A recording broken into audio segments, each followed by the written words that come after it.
नमस्कार मंडळी, श्री स्वामी समर्थ. तर चला आज आपण बनवणार आहोत गवारीच्या शेंगाची भाजी. हे बघा, याची नीट करून घेतली मी, अशी मोडून घ्यायची. आता शेंगदाणा भाजून घेतलेलं कुटून घ्यायचं. आता कढई तापली, त्यात तेल टाकायचं. तेल तापलं की जिरी मोहरी टाकायची.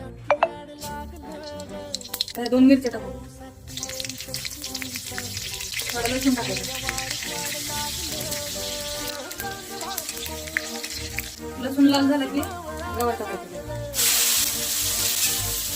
आता वर 4-5 मिनिटं अशी तेलात परतून घ्यायचं.